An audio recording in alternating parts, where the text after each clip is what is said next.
Pengamanan Hari Raya Galungan dan Idul Fitri di wilayah Tabanan telah menjadi atensi jajaran Polres Tabanan. Pengamanan jalur yang akan digunakan jalur mudik umat muslim ke Jawa dan objek wisata terus ditingkatkan. Sebanyak 700 personel Polri akan dikerahkan untuk menempati titik-titik strategis dan pos-pos pelayanan dan pengamanan. Titik-titik jalur yang diprediksi akan mengalami kemacetan panjang berada di wilayah Selamadak Timur dan Cilemedak Barat karena memiliki jalan yang berkelok-kelok. Mengantisipasi kemacetan, Polres Tabanan telah berkoordinasi dengan pihak terkait, TNI, pecalang, dan tokoh masyarakat untuk bersama-sama mengantisipasi lonjakan arus mudik ke Pulau Jawa. Terkait titik kerawanan di objek wisata, seperti aksi copet, personel Polri telah ditempatkan di pos-pos pengamanan. Penyuluhan juga dilakukan melalui pengeras suara, agar setiap pengunjung selalu waspada.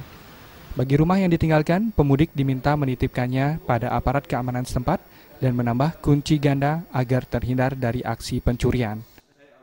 700 orang kita akan menempatkan pada posisi-posisi strategis di mana kita mempunyai pos-pos pelayanan dan pos-pos pengamanan untuk membantu rekan kita yang mungkin ada hambatan-hambatan di jalan. Sampai itu juga kita melaksanakan pengamanan khususnya di tempat-tempat yang biasa menimbulkan kemacetan, yaitu di daerah Seltim dan wilayah Selbar yang kita lihat jalannya cukup berkelok-kelok yang bisa menimbulkan kemacetan sangat panjang. Kapolres Tabanan juga mengimbau seluruh elemen masyarakat menjaga keamanan dan ketertiban di wilayah masing-masing, tidak ugal-ugalan di jalan sehingga lalu lintas aman dan lancar. Kita mengajak seluruh komponen masyarakat sama-sama menjaga keamanan ketertiban di wilayah masing-masing, termasuk juga kelancaran di dalam mengemudikan kendaraan.